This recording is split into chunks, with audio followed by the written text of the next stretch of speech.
오늘은 주님께서 예루살렘에 입성하신 종려주일이자 거룩한 고난주간이 시작되는 참으로 귀한 주일입니다. 오늘 선포되는 말씀을 통해서 각자에게 가장 알맞은 은혜와 성령님께서 그 영혼을 다뤄주시는 은혜가 있기를 간절히 소망합니다. 언제부턴가 운동을 잘하는 분들이 모여서 함께 경쟁하는 프로그램들이 나오기 시작했습니다. 대한민국에 힘 좀 쓴다는 100명의 근육질 남녀가 모여서 경쟁하거나 이제 과거 특수부대 부대원으로 활동했던 그 사람들이 나와서 부대의 명예를 놓고 대결을 합니다. 또 일반인들이 혹독한 군사훈련을 받는 그런 장면을 예능으로 만들기 시작했습니다. 훈련 중에 건장한 사람들이 허리에 무거운 돌덩이나 무거운 짐을 타이어를 메고 이렇게 달리는 장면들이 종종 등장합니다. 근데 그 무게가 얼마나 무거운지 대한민국에서 힘 좀 쓴다는 사람들이 얼마 가지 못해서 땀을 비 오듯이 쏟으면서 바닥에 나뒹굴고 맙니다. 정신력으로 어떻게든 버텨보려 하지만 이 다리가 힘이 풀려서 결국 사시나무 떨리듯이 후들거립니다. 마음처럼 움직여주지 않는 그 자신의 한계 앞에서 너무나도 억울하고 고통스러워서 눈물을 쏟아내는 장면도 나오게 됩니다. 저도 역시 어릴 적에 체력을 좀 단련해 보겠다고 그 모래주머니를 샀습니다. 그래서 팔 양쪽과 발 다리에 이렇게 붙여놓고 달리기를 했는데 금세 숨이 차고 땀이 나는 것을 경험하게 됩니다. 하물며 마라톤 대회에 출전한 선수가 자신의 몸체만한 그런 무거운 타이어를 허리에 질질 끌면서 달린다고 할 때에 그 결승선은 까마득하고 한 걸음 내딛는 것조차 매우 고통스럽게 달리는 것을 보게 될 겁니다. 아무리 강철 같은 체력과 굳은 의지를 가진 사람이라 할지라도 결코 완주할 수가 없을 겁니다. 성경은 우리의 신앙을 가리켜서 표대를 향해 달려가는 믿음의 경주라고 말씀합니다. 그런데 이 거룩한 경주를 방해하는 치명적인 장애물이 있습니다. 바로 우리의 영혼의 발목을 끌어잡는 죄악의 쇠사슬입니다. 허리에 무거운 타이어를 메고 달리는 선수처럼 우리 안에 죄악의 사슬을 주렁주렁 달고 이 믿음의 경주를 하려다 보면 금세 영적으로 지치고 쓰러져 포기하게 됩니다. 마음은 더 뛰고 싶고 마음은 믿음으로 살아가고 싶은데 영적으로 완전히 탈진해서 제대로 서지 못하고 그저 주저앉아 울면서 눈물을 흘리게 됩니다. 우리가 믿음 안에서 온전해지고 예수님을 닮아가는 것을 가장 무겁게 끌어당기는 것이 바로 우리 안에 있는 죄입니다. 죄악의 쇠사슬을 끊어내지 않고는 결코 믿음의 경주를 완주할 수 없고 또 경주에 대한 즐거움도 느낄 수가 없습니다. 오늘은 고난주간이 시작되는 종려주일입니다. 예수님께서 예루살렘에 입성하신 이후에 가장 먼저 들어가신 곳이 바로 성전입니다. 그리고 그곳에서 비둘기를 팔고 돈을 바꾸면서 장사하는 자들을 둘러 엎으시고 화를 내시면서 그들을 내쫓아내십니다. 만민이 기도하는 거룩한 집을 강도의 소굴로 전락시켜버린 그들의 죄악을 가만히 내버려 두지 않으신 겁니다. 성경은 예수 그리스도를 마음의 구주로 영접한 사람을 성령이 거하시는 거룩한 성전이라고 말씀합니다.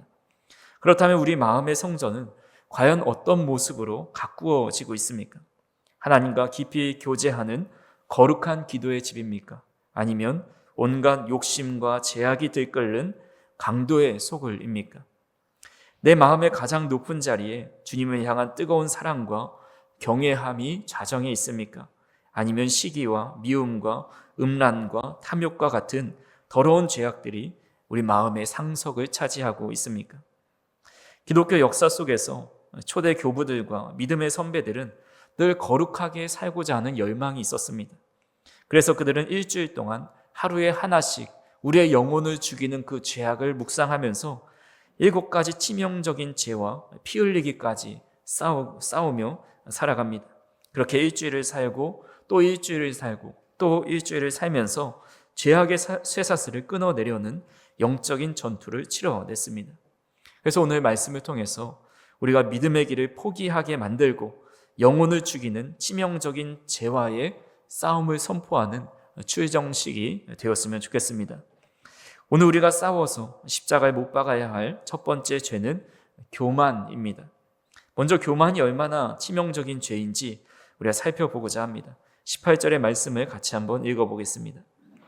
교만은 패망의 선봉이요 거만한 마음은 넘어짐의 앞잡이니라. 교만한 사람은 영적 전쟁에서 백전백패 반드시 필패한다라고 말씀합니다. 내 마음속에 교만을 품고서는 절대 믿음의 싸움을 제대로 싸울 수가 없다는 뜻입니다. 처음에는 좀 달리는다 싶다가도 그 교만의 무게 때문에 결국 넘어지고 또 쓰러지게 만듭니다. 그래서 수많은 믿음의 선배들도 이 7가지 죄 중에서 가장 치명적이고 모든 죄의 뿌리가 되는 교만을 잘 이겨내지 못하게 됩니다. 실제로 성경 전체를 찾아보면 이 교만이라는 단어가 무려 132번이나 등장하고 또 교만한 이스라엘 백성들의 역사를 매우 자세하게 다루고 있습니다. 근데 이 교만이 정말 무서운 이유는 교만은 세상의 기준에서 볼 때 법적인 형벌을 받지 않는다라는 거죠. 도둑질을 하거나 살인을 하거나 사기와 같은 범죄를 저지르다가 걸리게 되면 법의 심판을 받습니다. 그래서 사람들은 이런 죄를 지으면 이제 본능적으로 두려워하고 양심의 가책과 깊은 죄책감을 느낍니다. 하지만 교만은 다릅니다. 세상의 그 어느 나라 형법을 뒤져봐도 교만죄라는 조항은 없는 것 같습니다. 교만한 마음을 품고 남을 무시하고 폭력을 행사하다가 그에 따른 결과로 폭행죄나 모욕죄로 처벌을 받을 경우는 있지만 이 마음속의 교만 그 자체만으로 경찰에 끌려가서 징역을 살거나 벌금을 내진 않습니다. 바로 이 점이 교만의 무서운 점입니다. 세상의 법이 죄를 묻지 않으니 우리는 내 안에 교만을 전혀 부끄러워하지 않고 어느 정도 사람이 자랑하면서 살 수 있지 아무런 죄책감도 느끼지 못한 채 그 죄를 품고 살아갈 때가 참 많이 있습니다. 하지만 성경이 그토록 무섭게 경계하는 교만은 단순히 돈을 많이 벌어서 목에 힘이 들어가거나 권력을 쥐고 어깨가 으쓱해지는 그런 모습뿐만이 아닙니다. 성경이 더 중요하게 보는 것은 영적인 교만입니다. 이 영적인 교만은 성경에 등장하는 많은 인물도조차 쉽게 이겨내지 못했습니다. 대표적으로 모세를 살펴보면 성경은 모세를 지면 위에 모든 사람보다 온유한 사람이다 라고 증언하였습니다. 하지만 그렇게 위대한 지도자도 물이 없다고 불평하는 이스라엘 백성들 앞에서 반석을 내려치기 전에 이렇게 말을 합니다. 민수기 20장 10절에 보시면 모세와 아론이 회중을 그 반석 앞에 모으고 모세가 그들에게 이르되 반역한 너희여 들으라 우리가 너희를 위하여 이 반석에서 물을 내랴 하고 우리가 너희를 위해서 이 반석에서 물을 내랴 라고 말을 하는데 이 말만 보면 마치 모세가 물을 낼 수 있는 것 같은 능력을 가진 사람으로 보입니다. 지금까지 하나님께서 홍해를 가르셨고 하나님께서 만나와 메추라기를 내려주셨고 또다시 물을 내시는 분도 하나님이신데 마치 지금까지 자신이 해온 것처럼 말하고 있습니다. 모세 안에 교만이 들어간 거죠. 다윗도 그렇습니다. 하나님께서 이스라엘을 굳건하게 세워주셨는데 마치 그 강력한 힘을 자신이 힘으로 이룬 것처럼 생각하고 인구 조사를 합니다. 자신의 군사력과 업적을 과시하려는 그 인구 조사가 바로 다윗의 교만함입니다. 미국의 대각성 운동을 이끌었던 신학자 조나단 에드워즈는 자신이 쓴 부흥론에서 교만에 대해 이런 정의를 합니다. 교만은 세상에 들어온 최초의 죄이며 마지막으로 뿌리 뽑힐 죄요 하나님의 가장 완악한 원수이며 마귀의 첫 자식이다 라고 이야기합니다. 그러면서 덧붙이기를 교만 중에서도 가장 위험한 교만이 영적 교만인데 이 영적 교만이 사탄이 사탄되게 하는 주된 특징이라고 이야기합니다. 우리 성경 요한계시록에 보면 12장 7절과 9절에 하늘에 전쟁이 있으니 미가엘과 그의 사자들이 용과 더불어 싸울 때 싸우다가 이제 패배를 하게 되는데 사자들 즉 천사들도 그와 함께 내쫓김을 당한다 이렇게 이야기합니다. 에스겔서 28장 14절과 17절에 보면 너는 기름 부음을 받고 지키는 그룹이며 그룹은 천사를 의미하죠.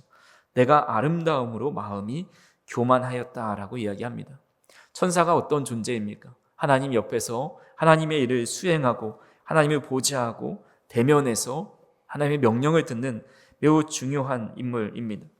그래서 기름 부음을 부으면서 하나님의 집에 거하게 하셨는데 그 막강한 특권과 영적인 은혜를 오히려 타락하게 만드는 독약이 되고 말았다라는 겁니다. 스스로 자신이 하나님을 가장 잘 아는 존재라고 확신했고 그 깊은 영적인 지식에 취해서 자신이 마치 하나님과 동등된 것처럼 생각하는 것, 이것이 영적 교만이라는 겁니다. 우리도 신앙생활 하면서 언제 교만해질까 생각해 보면 참 아이러니하게도 신앙생활의 연수가 길어지고 교회 안에서 더 많은 일을 감당할 때 우리는 교만의 덫에 가장 쉽게 걸려듭니다.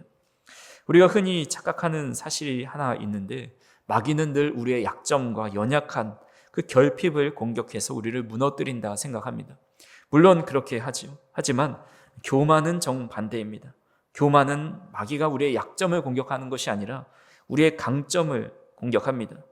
우리가 주신 달란트로 하나님 앞에 봉사하고 또 섬기고 그 섬김과 봉사가 길어지는 순간 그 거룩한 목적이 슬그머니 나 자신을 돋보이게 하고 사람들의 칭찬을 기대하게 하고 내 이름을 나타내는 수단으로 바꿔 놓습니다. 옳은 일을 하면서도 선행을 베풀면서도 그 안에 무서운 교만이라는 죄가 함께 자라나고 있는 겁니다. 예배를 앞장서서 섬기고 굳은 일도 마다하지 않고 기도를 남들보다 더 뜨겁게 하는 그 강점이 때로는 마귀의 가장 좋은 먹잇감이 될 수 있다는 겁니다. 내가 교회를 위해서 이렇게 희생했는데 왜 나를 알아주지 않을까? 나는 다른 사람보다 더 헌신하고 바르게 신앙생활 하는데 저 사람은 왜 저럴까? 내가 이만큼 잘하는데 왜 나한테 이러라 저래라 잔소리하는 것일까? 이런 마음들이 우리 안에 싹트고 섭섭함과 또 남을 판단하는 그런 마음들이 나타나는 순간에 우리의 영혼은 이미 영락없이 사탄이 걸어놓은 영적 교만의 올무에 걸려 있다는 사실입니다. 교만과 겸손의 사다리는 병행한다라는 말이 있습니다. 교만과 겸손의 사다리는 병행한다. 역설적이게도 겸손해질수록 그 겸손 때문에 교만해진다라는 거죠. 헌신 때문에 교만해지고 봉사 때문에 교만해지고 심지어 하나님을 깊이 체험한 그 은혜 때문에 교만해집니다. 우리는 신앙과 연륜, 헌신과 함께 자라나는 교만이라는 죄에 무방비로 노출되어 있다는 사실을 늘 기억하면서 경계해야 합니다. 미국의 탁월한 복음주의 목회자인 존 파이퍼 목사님이 과거 사역이 매우 잘 되고 자신이 출판한 책들이 너무 잘 팔리고 여기저기 집회 요청이 올 때에 그는 교회에 안식년을 요청했습니다. 그 이유는 참 대단합니다. 나는 내 영혼 안에 여러 속성의 교만이 활동할 수 있는 위험성을 느끼고 있기에 사역을 접고 자기 성찰에 들어가고자 합니다 라고 이야기합니다. 존 파이퍼 목사님이 왜 이렇게까지 단호한 결정을 내렸을까요? 영혼의 교만을 달고 계속해서 하는 사역은 결국 자신과 교회를 회복시키기는커녕 오히려 더 깊은 교만의 늪으로 빠지게 된다는 사실을 정확히 알고 있었기 때문입니다. 그렇게 우리는 이 교만이 내 영혼을 얼마나 치명적으로 파괴하는 죄인지 뼛속 깊이 인식하고 맹렬하게 대항해야 합니다. 우리 안에 교만을 다루는 문제는 단순히 그저 성격이 조금 오만하거나 겸손하냐를 다루는 인성이나 도덕적인 문제가 아닙니다. 이것은 우리의 영혼이 사느냐, 영혼이 죽느냐를 결정짓는 생사의 문제입니다. 그래서 말라기서 4장 1절에 이렇게 경고하고 있습니다. 만군의 여호와가 이르노라. 보라, 용광로 불같은 날에 이르리니 교만한 자와 악을 행하는 자는 다 지푸라기 같을 것이라. 그 이르는 날에 그들을 살라 그 뿌리와 가지를 남기지 아니할 것이로되 라고 말씀합니다. 말라기 선지자를 통해서 교만한 자와 악한 일을 행하는 자를 동일시 보고 있습니다. 그들은 다 지푸라기 같아서 불이 용광로 같이 임하는 날이 올 건데, 심판의 날이 올 건데 그들을 살라서 뿌리와 가지까지 남기지 않는다라고 말씀하고 있습니다. 내 마음 깊은 곳에 이 뿌리를 튼 이 영적 교만의 쇠사슬을 우리가 철저히 십자가에 못 박지 않으면 결코 믿음의 경주를 완주할 수 없고 곧 우리는 사망에 이르게 되는 그런 처지까지도 갈 수 있게 된다는 겁니다. 그래서 교만은 곧 생사가 달린 문제라는 두렵고 떨리는 마음을 가지고 늘 경계하고 내 자신을 돌아보아야 합니다. 그렇다면 어떻게 해야 우리의 영혼의 발목을 옥죄는 이 교만이라는 쇠사슬을 벗어 던지고 십자가에 못 박을 수 있을까요? 가장 먼저 기억해야 할 사실은 우리 스스로의 의지나 노력으로 결코 교만을 끊어낼 수 없다는 점입니다. 오늘 본문 17절에 이 영적 전쟁을 승리로 이끌 수 있는 방법이 담겨 있습니다. 같이 한번 읽어보겠습니다. 악을 떠나는 것은 정직한 사람의 대로이니 자기의 길을 지키는 자는 자기의 영혼을 보전하느니라. 아멘. 성경이 말씀하시기를 교만에서 떠나는 길을 가리켜 정직한 사람의 대로라고 선언을 하고 있습니다. 여기서 말씀하시는 정직함은 단순히 남을 속이지 않는 도덕적인 수준의 정직함이 아닙니다. 하나님 앞에 서는 정직함입니다. 거룩한 하나님 앞에 나의 철저한 무능력을 인정하고 영적인 파산을 있는 그대로 인정하는 가난한 마음, 즉 참된 겸손을 의미합니다. 영국의 탁월한 기독교 변증가인 C.S. 루이스가 겸손에 대해서 이런 정의를 했습니다. 겸손은 자신을 하찮게 여기거나 덜 중요하게 생각하는 것이 아니라 아예 자신에 대해 덜 생각하는 것이다 라고 말을 합니다. 교만을 꺾을 유일한 길이 나 자신을 향한 시선을 거두고 우리의 시선을 온전히 하나님께로 돌리는 것이 바로 교만을 꺾고 완전히 겸손해지는 방법이라는 겁니다. 우리 갓난 아이를 키우는 어머니들을 보면 사실 자기 자신을 돌볼 또 자신을 생각할 틈이 없습니다. 모든 생각과 시선과 사랑이 그 어린 아이에게 가 있습니다. 아이가 배가 고픈지, 아이가 왜 우는 것인지, 불편한 곳은 없는지 계속해서 아이만 생각을 합니다. 정작 본인은 목이 다 늘어난 옷을 입고 며칠째 머리를 감지 못해서 떡이 져 있고 또 얼굴은 푸석해서 로션도 바르지 못하고 그저 아이만 보느라 늘 그것에만 신경을 씁니다. 오로지 사랑의 대상인 자녀에게 온 신경을 쏟는 그것, 자신을 까맣게 잊어버린 상태, 이것이 바로 자기이즘입니다. 우리의 영혼도 마찬가지입니다. 나에게 쏠려 있는 나 중심적인 시선을 거두려면 나를 완전히 잊어버릴 만큼 주님의 크고 놀라운 사랑에 압도되어야만 합니다. 하나님을 바라보느라, 하나님을 너무 사랑하느라 나 자신에게 집중할 시간조차 없게 되는 겁니다. 그렇다면 그 압도적인 하나님의 사랑이 어디에 가장 잘 나타나 있을까요? 바로 예수 그리스도의 십자가가 아니고서는 주님의 참된 사랑을 깨달을 수가 없습니다. 로마서 5장 8절의 말씀을 같이 한번 읽어보겠습니다. 우리가 아직 죄인 되었을 때에 그리스도께서 우리를 위하여 죽으심으로 하나님께서 우리에 대한 자기의 사랑을 확증하셨느니라. 아멘. 아무리 하나님께서 성경을 통해 우리에게 말씀으로만 사랑한다 말씀하셔도 우리는 그 사랑의 깊이를 다 알 수가 없습니다. 행동으로 사랑은 증명되게 되어 있습니다. 하나님은 자신이 가장 아끼는 독생자 예수 그리스도를 십자가에 못 박혀 죽게 하심으로 우리를 향한 그 맹렬한 사랑을 확증하셨습니다. 그래서 우리는 십자가 앞에 나아가면 나는 하나님 앞에서 아무것도 할 수 없는 종이구나. 나는 무익한 사람이구나. 내가 무엇을 해서 구원을 얻을 수 있을까 생각을 하면서 나 자신의 낮음을 보게 되고 하나님의 감사와 얼마나 그 크신 사랑이 큰지를 깨닫게 됩니다. 이 압도적인 십자가의 사랑이 우리의 심령을 가득 채울 때에 나는 죽고 오직 예수로 사는 사람으로 온전히 변화될 수가 있습니다. 우리를 십자가에 못 박을 때에 우리 안에 있는 교만이 함께 십자가에 못 박히게 되고 우리는 주님과 함께 십자가에 못 박히고 오직 예수님과 성령의 사람으로 사는 믿음의 사람이 될 수 있다라는 겁니다. 말씀을 맺고자 합니다. 전쟁에는 두 가지 종류의 전쟁이 있습니다. 요즘 수많은 전쟁이 일어나고 있는데 탐욕과 또 자신의 이익을 위해서 침범하는 전쟁이 있고 또한 그것을 막아서기 위해 방어하는 전쟁이 있습니다. 이런 권력과 탐욕으로 시작된 전쟁에서 목숨을 잃는 것은 정말 허무하게 그 생명을 잃어버리는 것입니다. 그래서 과거 러시아에서 전쟁을 일으켰을 때에 러시아 청년들이 많이 징집되지 않으려고 도망쳤던 그 심정을 충분히 이해가 됩니다. 그렇게 욕심과 탐욕으로 시작된 전쟁에서 목숨을 잃으면 아무것도 남지 않기 때문입니다. 하지만 방어하는 그런 싸움은 좀 다릅니다. 우리 나라를 지켜냈던 선조들, 또한 여러 어려움 속에서 이 독립을 꿈꾸기 위해서 열심히 항쟁을 했던 우리 믿음의 사람들의 죽음은 지금까지 길이 남고 있습니다. 우리가 영적인 싸움을 싸운다는 것은 어떤 모습일까요? 이 전쟁은 우리의 영혼을 살리는 문제고 영혼에 관한 거룩한 싸움입니다. 세상의 싸움과 전쟁과는 비교할 수 없는 싸움입니다. 세상에서도 나라와 가족을 지키기 위해 싸우다 전사한 그 군인들의 죽음을 아무도 비웃지 않고 오히려 그 숭고한 공로를 높이 기리고 존경합니다.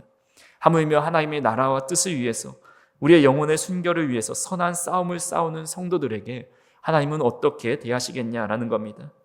치열하게 죄와 맞서 싸우는 사람은 하나님은 우리를 절대로 외면치 않으시고 가장 영광스럽게 인정해 주십니다. 근데 진짜 문제는 내 안에 죄가 있다라는 사실을 모르는 데 있는 것이 아닙니다. 죄를 뻔히 알면서도 피 흘리기까지 치열하게 싸우지 않고 적당히 타협하는 데 있습니다. 그래서 히브리서 기자는 이 영적 전쟁에 안일한 우리를 향해서 이렇게 꾸짖습니다. 히브리서 12장 4절에 보면 너희가 죄와 싸우되 아직 피 흘리기까지는 대항하지 아니하고 라고 말씀합니다. 우리는 이제 고난주간을 맞이하게 됩니다. 십자가의 고난을 묵묵히 묵상하는 고난주간이 시작되는데 이 거룩한 일주일 동안만이라도 우리의 영혼을 병들게 하는 죄와 피 흘리기까지 맹렬하게 싸워보시기를 간절히 소망합니다. 교만아, 허영아, 시기야, 나태야, 분노야, 탐욕아, 정욕아, 오늘 우리 한번 피 터지게 싸워보자.